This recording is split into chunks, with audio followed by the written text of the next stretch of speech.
El doctor Mariano Narodowski nos visita desde la Universidad Torcuato Di Tella de Buenos Aires, Argentina. Es doctor en educación de la Universidad de Campinas, en Brasil.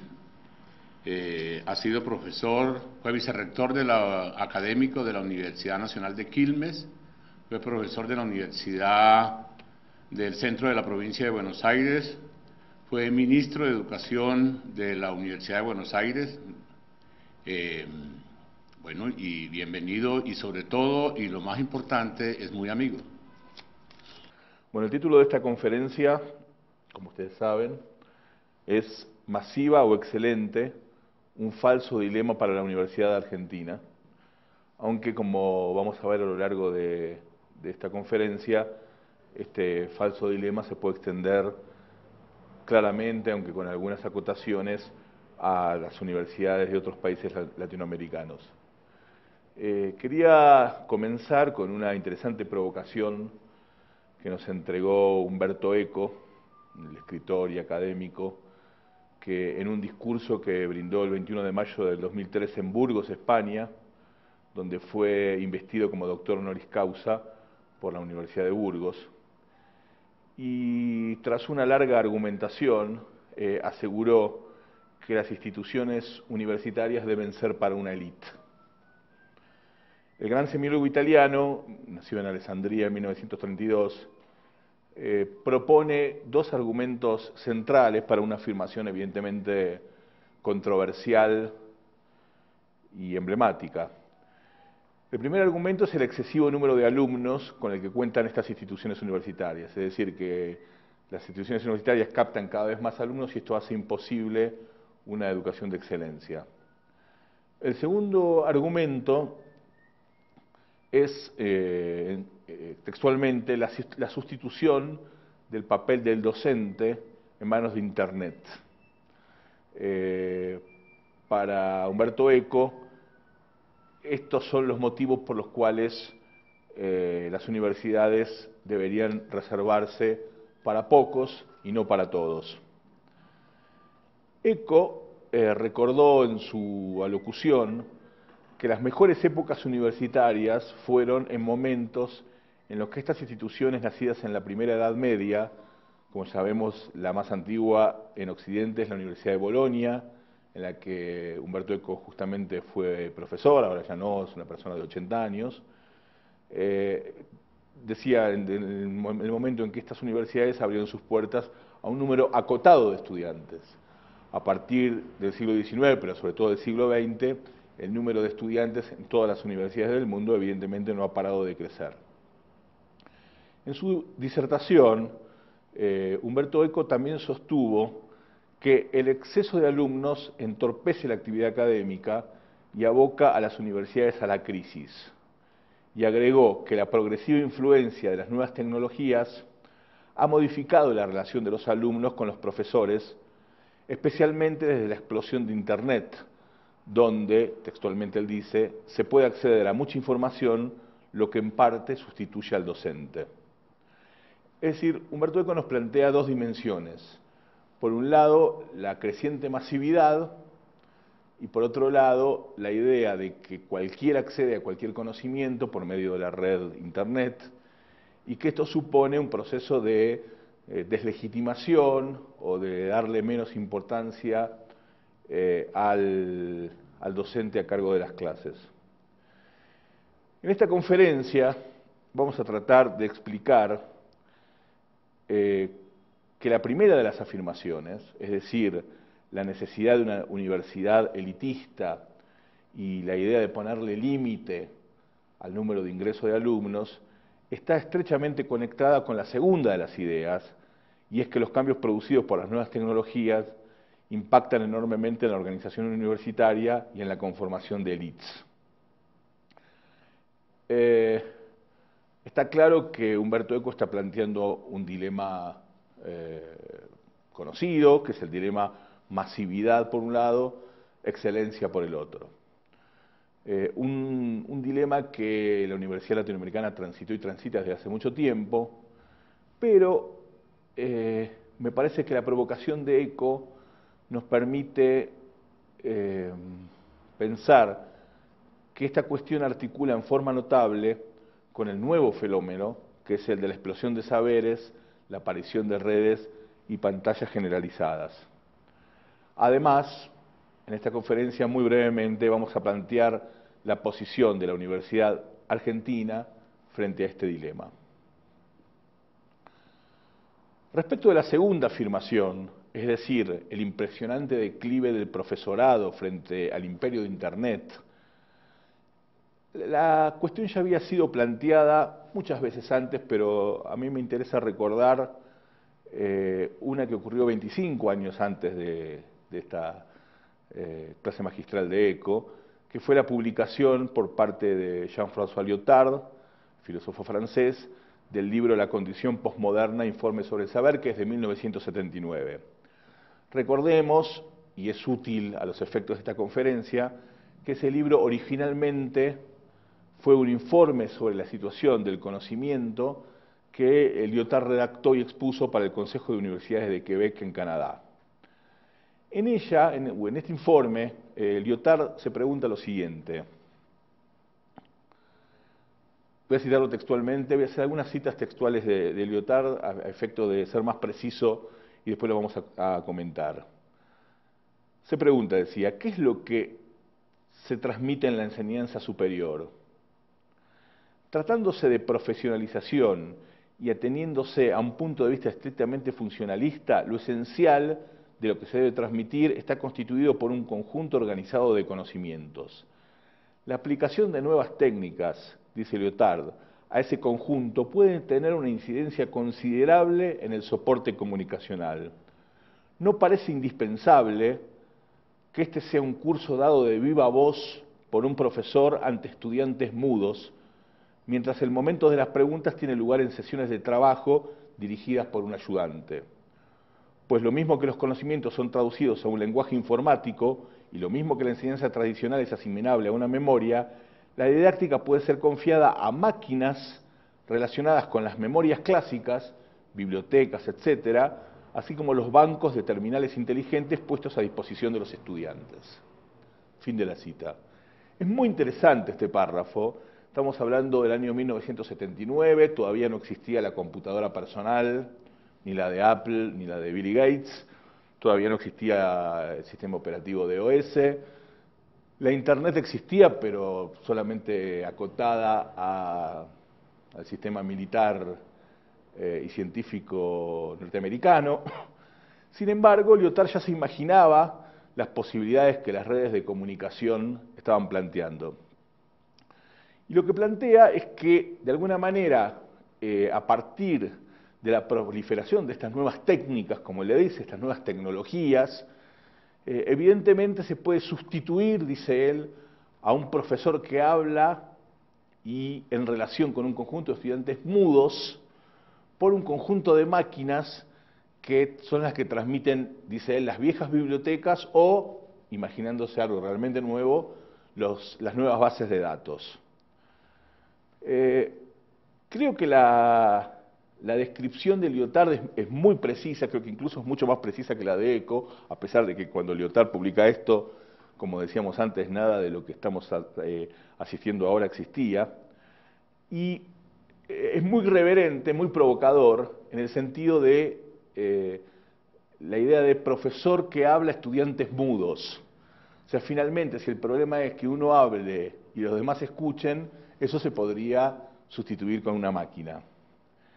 En este escenario, Lyotard hipotetiza la agonía de la era del profesor o la muerte del profesor, pero no tanto por las nuevas tecnologías, y en eso Lyotard es muy claro, aunque sin descartarlas obviamente, sino por cambios fenomenales que se dan en los regímenes de producción y distribución de conocimientos y de las relaciones sociales de educación. En otras palabras, el que enseña deja de ser el monopolio de la institución escolar, de la institución universitaria, y está más disponible al público en general. Y en ese contexto, el docente va perdiendo su legitimidad de origen y precisa demostrar performativamente, es decir, por medio de resultados concretos, que es útil y que no es reemplazable. Esta idea de Lyotard, que por mi parte yo la he utilizado en otros textos y en otras investigaciones, es muy productiva por dos cuestiones. La primera, porque pone en su justo lugar a la cuestión de las nuevas tecnologías. Lo que cambia no son las nuevas tecnologías, sino lo que cambia la institución educativa son las nuevas relaciones sociales de la educación, en donde, en virtud del proceso de proliferación del saber y en virtud de la pérdida de legitimidad del docente, se va desvirtuando la idea clásica del docente que sabe, la escuela que sabe monopólicamente, y en su lugar va ocupando la posibilidad de que haya otras agencias de producción y distribución de conocimientos que sean igualmente importantes. Y la otra idea es la idea de performatividad, es decir, un docente universitario, se va a legitimar no por la legitimidad de origen, como antiguamente, sino que se va a legitimar en función de los resultados que consiguen sus alumnos. Es decir, el ser docente en sí mismo, según Lyotard, ya no es, yo estoy de acuerdo, ya no conlleva una legitimidad propia al hecho mismo de serlo o de ejercer la docencia, sino que la legitimidad se consigue en términos concretos, produciendo resultados y teniendo capacidad de mostrar esos resultados. En otras palabras, mientras que antiguamente el docente era legítimo solo por serlo, en esta nueva configuración de nuevas tecnologías y posmodernidad, el docente debe salir a ganar su legitimidad todos los días, y hacerlo significa construir hechos concretos que la puedan revalidar. Un cuarto de siglo más tarde, después de la publicación de la condición posmoderna Informe sobre el saber, es posible observar que algunas de las predicciones de Lyotard evidentemente se han concretado. La primera, la explosión de conocimientos en redes. Evidentemente ya no hay un canon posible de construcción del conocimiento, aunque después vamos a ver algunas correcciones a esta cuestión, sino que hay infinitas posibilidades de administrar y de saber, sobre todo en la red de Internet. El ejemplo más claro, en mi opinión, a este respecto es el Wikipedia. Wikipedia comienza como una enciclopedia, ustedes saben, es una enciclopedia en la que cualquier persona libremente puede postear un comentario enciclopédico.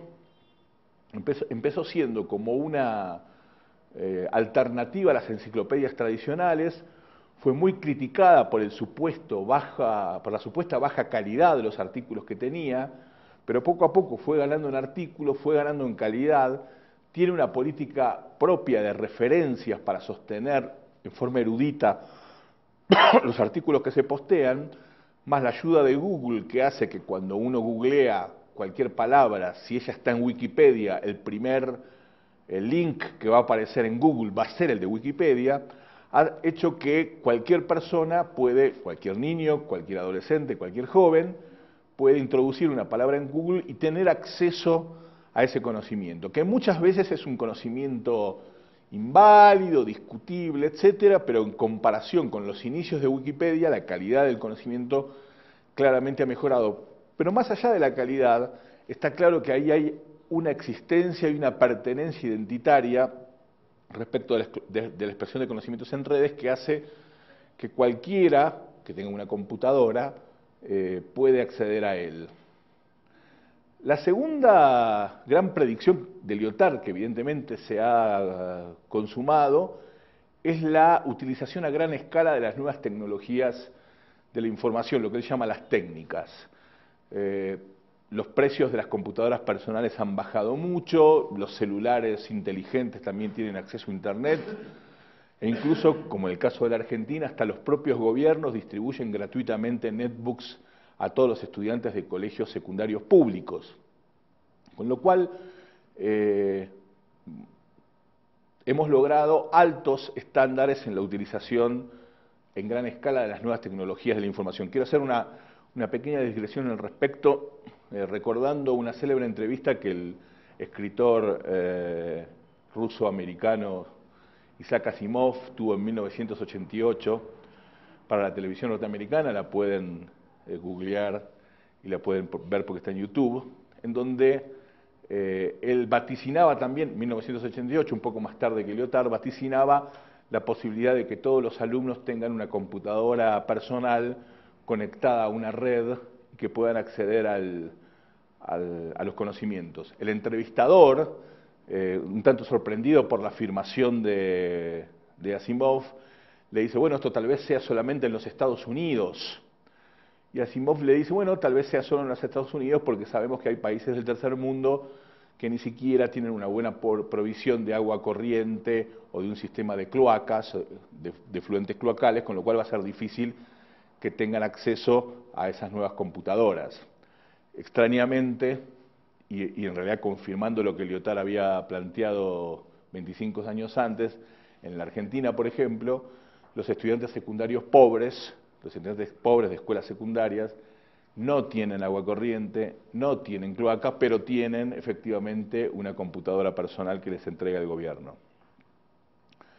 ¿Y dónde se ve esa utilización en gran escala de las nuevas tecnologías en el caso de la universidad? En primer lugar, en el uso que las propias universidades le dan a las nuevas tecnologías de la comunicación.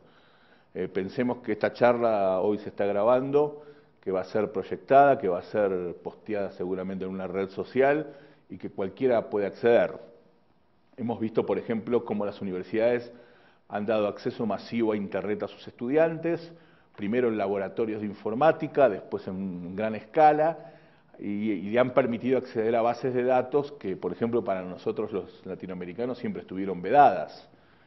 Piensen en los que hacemos investigación en educación, quién podía acceder a la base de datos ERIC, que consistía en varios tomos que se actualizaban mes a mes y que era carísimo.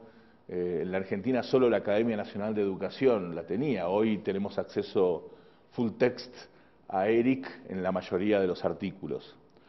Y el caso más significativo es el de las grandes universidades top norteamericanas, las de la Ivy League, como Harvard o Princeton, que han grabado las clases de sus profesores, que cualquiera las puede seguir y que cualquiera puede dar en cualquier lugar del mundo los exámenes que ahí se estipulan, y que en el caso de que los den correctamente se los considera alumnos regulares de esa universidad, cosa que lamentablemente no ha pasado muy seguido.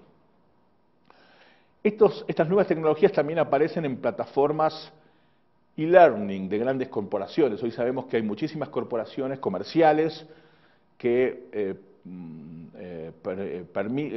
generan una plataforma, una base, que permite que los profesores puedan postear sus clases, por ejemplo una clase grabada como esta, y que cualquiera pueda acceder mediante el pago de un arancel. Y la última gran e importante utilización por parte de universidades son las universidades a distancia. Originalmente se habían planteado como la innovación a principios de los 2000, ya se sabe que tiene costos muy altos y se sabe que tiene algunos problemas técnicos, entonces las universidades lo que han hecho es más que tener universidades virtuales, es tener cursos virtuales de universidades presenciales, pero convengamos que es una innovación que tiene no más de 12 o 15 años y que va ganando espacio todo el tiempo. Pero también se da un tercer elemento que señalaba Lyotard en la condición posmoderna y que tiene que ver con esta masificación, es decir, si cada vez más gente tiene acceso a las nuevas tecnologías, por lo tanto, los estudios universitarios tienden a masificarse. Lyotard señalaba que la masificación tiene una contrapartida. Voy a citar nuevamente textualmente. Él dice, los aristócratas del saber tienden por reacción a la masificación a establecer redes estables de contactos interpersonales, no por medio de máquinas, sino interpersonales, que agrupan a un máximo de 100 de miembros. O sea, para decirlo en otras palabras, y este es un concepto a mi juicio muy importante, cuanto más se difunde el conocimiento en redes y la educación superior a distancia, más valen los diplomas de las instituciones tradicionales de excelencia, por ejemplo la Ivy League norteamericana, Harvard, Princeton, Columbia, en la que sobre un soporte informático de última generación se erigen, se levantan relaciones cara a cara entre los que son considerados mejores alumnos con los que son considerados mejores docentes. En otras palabras, se masifica la universidad, como planteaba Eco al principio, pero esta masificación tiene un efecto paradojal. Frente a la masificación, o sea, frente a que cualquiera puede ir a la universidad, o casi cualquiera, después vamos a volver sobre ese tema, la aristocracia del saber, la llama Lyotard, es decir, los aristócratas del saber, cierran filas, usan las nuevas tecnologías, pero sobre las nuevas tecnologías erigen o levantan una red de vínculos interpersonales, sociales, culturales, económicos, tradicionales, familiares, que son los que justamente garantizan que esa aristocracia se reproduzca como tal. Y de alguna manera esta es la gran trampa de la masificación en Internet. Es decir, se masifica y se difunde al mismo tiempo que los sectores sociales tradicionales de las universidades mejoran sus estrategias para mantener la aristocracia universitaria, como la llama Lyotard. Más todavía, la difusión mediática, la enorme difusión mediática de los rankings internacionales de universidades refuerza esta percepción. Es decir, las personas pueden estudiar en cualquier lado, pueden obtener su título en cualquier universidad, pero saben que las 10 mejores universidades del mundo siguen siendo siempre las 10 mejores universidades del mundo y son para la aristocracia universitaria. Es decir, las nuevas tecnologías no lograron perforar la constitución sociológica y económica de la realidad de las universidades a nivel global. En mi opinión, este es claramente el punto de articulación entre las dos cuestiones que planteaba Umberto Eco, es decir, la degradación de la situación de los profesores frente a la emergencia del conocimiento reticulado proclama la elitización de la universidad, o sea, la aristocracia de la que hablaba Lyotard. Es decir, cuanto más tendamos a masificar las universidades y a utilizar los medios que nos proponen las nuevas tecnologías, más será el contraste entre esta masificación y las viejas y tradicionales aristocracias universitarias. Y esto no es un grito nostálgico, sino una realidad objetiva del comportamiento universitario. Lo podemos resumir de la siguiente manera: a mayor democratización del acceso y mayor disponibilidad de saberes, menor legitimidad de los docentes y mayor visibilidad internacional por efecto de contraste con el resto de los reductos académicos aristocráticos. Voy a repetirlo para tener mayor precisión y mayor claridad. A mayor democratización del acceso a la universidad y mayor disponibilidad de saberes por medio de las redes de informática y Wikipedia, menor legitimidad de los docentes de estas universidades masivas y, paradojalmente, mayor visibilidad internacional por efecto de contraste de los reductos académicos aristocráticos. Para decirlo de una manera más brutal, cuanto más masivas hagamos nuestras universidades, más se va a notar la diferencia con Harvard y con Cambridge.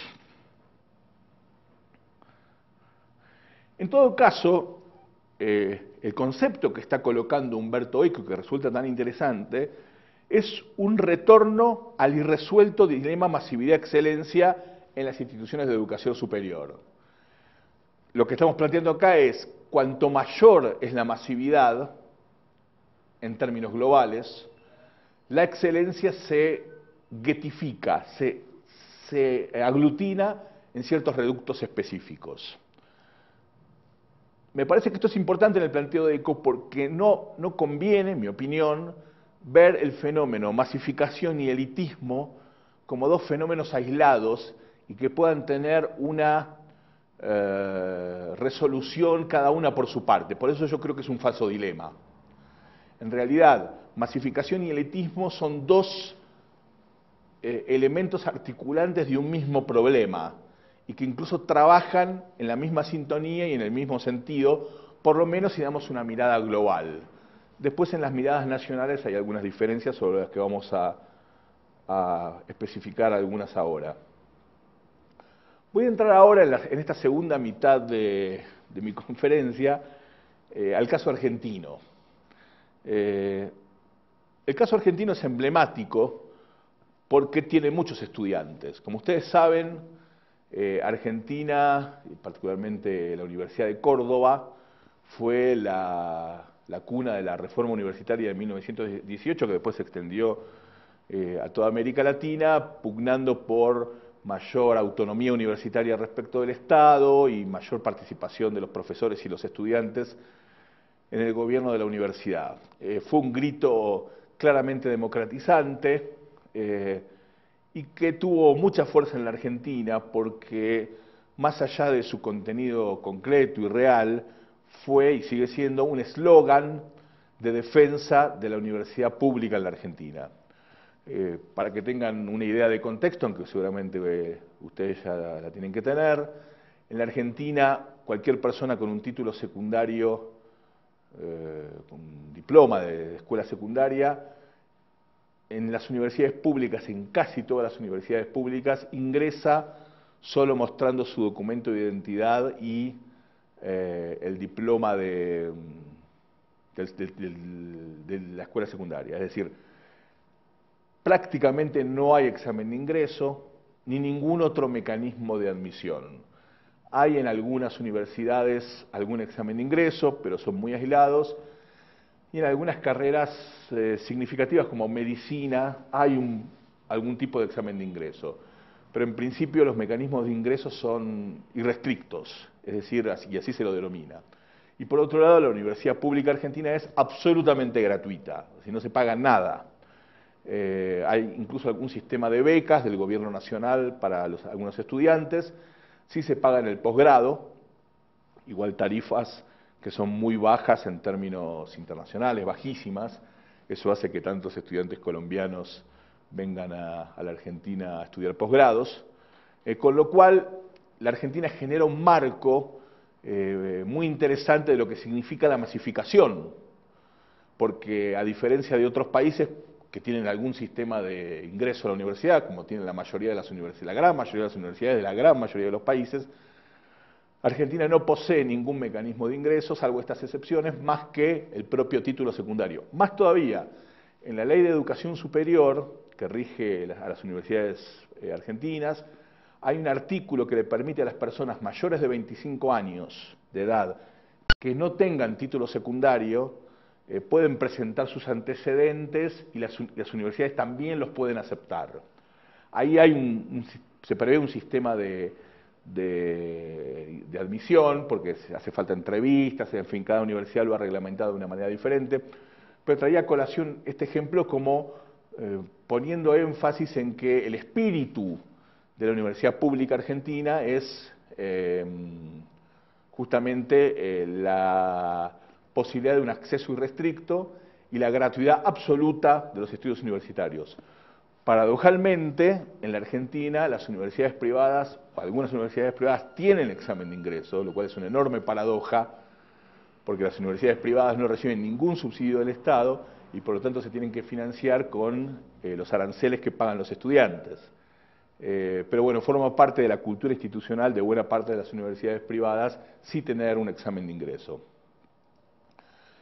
En este contexto, lo que se puede ver es que Argentina tiene muchos más estudiantes en proporción a la población que, por ejemplo, Brasil.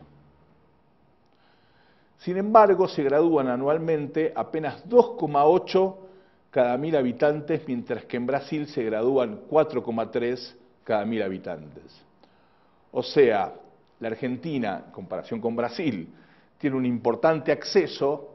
Piensen que en Brasil sí hay examen de ingreso en las universidades públicas, es el famoso vestibular, que ahora con el gobierno de Dilma ha avanzado en un sistema de cuotas para personas que vienen de universidades, perdón, que vienen de escuelas públicas y para personas afrobrasileñas.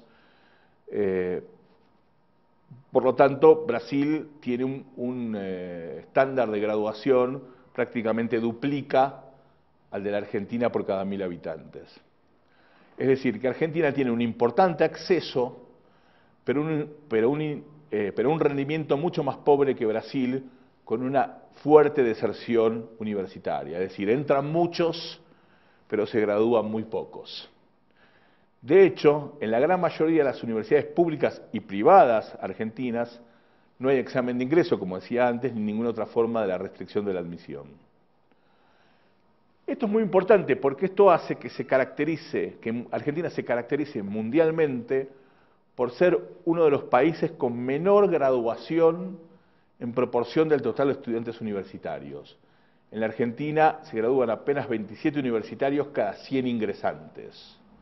Repito, de cada 100 que ingresan, se gradúan 27. Esta relación de graduación es de 50 cada 100 en Brasil. O sea, en Brasil, de cada 100 estudiantes que ingresan al sector universitario, se gradúan 50. Y 59 en Chile, que son naciones vecinas. Ahora bien, si tomamos en consideración otros países más desarrollados, la relación es infinitamente distinta. Por ejemplo, México, 61 graduados por cada 100 ingresantes. Pero, por ejemplo, Francia tiene 67 graduados, Suecia 69, Canadá 75, Reino Unido 79 cada 100, Rusia 79, Dinamarca 81 y Japón 91. Es decir, Argentina tiene 27 cada 100, está muy lejos de los países de estos dos países latinoamericanos que acabo de mencionar y mucho más lejos aún de la media de los países desarrollados, que anda alrededor de 70. Es decir, la media de los países desarrollados duplica la tasa de graduación de los estudiantes universitarios argentinos. Esto claramente nos hace pensar en la cuestión de la masividad que planteó Humberto Eco antes, porque ¿de qué clase de masividad estamos hablando? La Argentina tiene el estándar de masificación más alto que se pueda tener, porque no hay restricciones al ingreso universitario, ni académicas ni económicas, ingresan todos, pero se gradúan menos que los que se gradúan en aquellas universidades en las que sí hay algún tipo de restricción. Pero vale la pena retomar esta discusión en función de algunos de los aportes de Lyotard. Vale la pena preguntarse, en este pequeño número de graduados universitarios argentinos, ¿hay una élite aristocrática? Es decir, de todos esos que se gradúan, o todos los que se gradúan, ¿forman parte de esa aristocracia del saber llamada gobernar el país?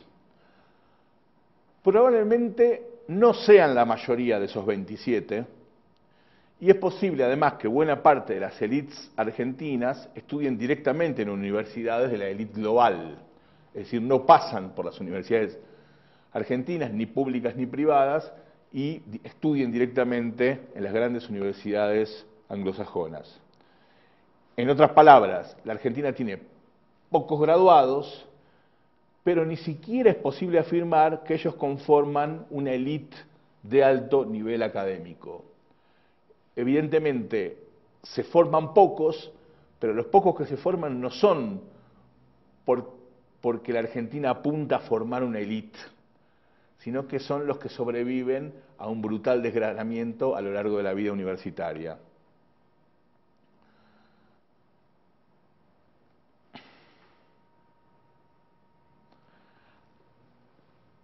Además, merece ponerse en contexto la cuestión de la relación entre mérito, élite y masividad en otro contexto. Para terminar esta charla, yo quiero argumentar que el dilema entre elitismo y masividad, no solamente que es falso, como lo estamos planteando aquí, sino además quiero plantear que es un dilema del primer mundo, no de nuestros países. Argentina, como en otros países latinoamericanos, a la universidad llegan muy pocos estudiantes. Por ejemplo, en el caso argentino, la tasa de graduación del secundario es de 50 de cada 100. Para ponerlo en números más estrictos, de cada 100 chicos, adolescentes que ingresan a la escuela secundaria, 50 no la terminan. El censo del 2010 mostró que de los habitantes de la Argentina entre 18 y 30 años, solo 27 tienen título universitario. Como para entrar a una universidad hay que tener título universitario, y como la cantidad de graduados universitarios es menos de la mitad de la población argentina, es imposible hablar de una universidad masiva. Es decir, la masividad es relativa al sistema universitario, pero no es relativa a la población. Sí, la masividad puede ser cierta en el caso de países desarrollados, como Italia, en donde el 75% de los estudiantes secundarios termina la secundaria y por lo tanto están en condiciones de acceder a la universidad. Ahí la masividad tiene más sentido, a pesar de que hay un 25% que se quedaron afuera y que nunca van a acceder a la universidad ni a los institutos de educación superior. En el caso de la Argentina y de la mayor parte de los países latinoamericanos, el problema es infinitamente peor y hace que pensar que la masividad universitaria es una construcción muy fácil de refutar. Puede ser masiva en los términos de la propia universidad, porque hay muchos en la universidad, pero muchos más se quedaron afuera de la universidad sin tan siquiera tener las condiciones mínimas para poder acceder a ella. En conclusión, el dilema masividad-excelencia, que ya argumentamos respecto de su falsedad, aún así todavía está lejos de ser planteado en la Argentina, donde se transita, evidentemente, una etapa previa a este dilema, porque la masividad solo lo es en relación a la minoritaria proporción de la población que termina el secundario, y por lo tanto es una masividad muy relativa, lejana a la que se puede plantear en los países desarrollados, en la que la mayoría de la población termina el secundario. Y además, porque la excelencia de aquellos pocos que se gradúan parece estar relativamente lejos de la excelencia en términos globales.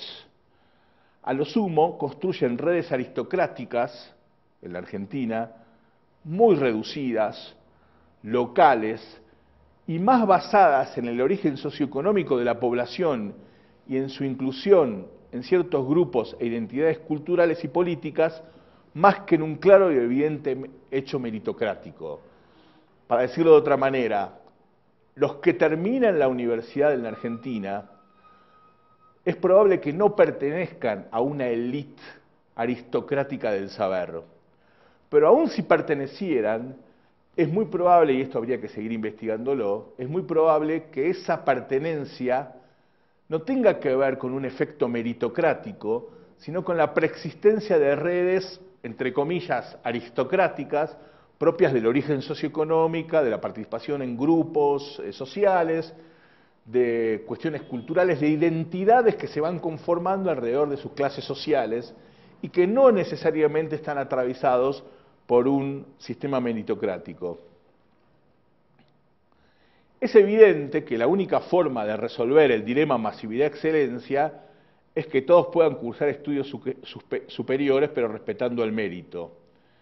En este sentido, es posible afirmar que, bien administrada, la masividad esconde un enorme tesoro, que es el aumento de la masa crítica de talento y excelencia. Es decir, cuanto más estudiantes tenemos, más chance tenemos de que la masa crítica de talento y excelencia aumente.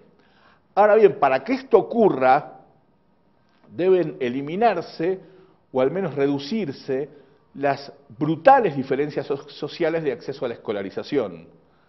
Es decir, necesitamos que el 100% de la población termine la escuela secundaria para poder realmente plantearnos el dilema de una universidad masiva. Si esto no ocurre, el dilema aquí planteado, que es razonable, como decíamos antes, en sociedades desarrolladas como la Italia de Umberto Eco, es apenas una cortina de humo para encubrir problemas educacionales mucho más graves. Es decir, es impropio, en mi opinión, hablar de masividad universitaria y contraponerlo a las élites cuando la enorme mayoría de la población ni siquiera puede terminar la escuela secundaria. Muchas gracias.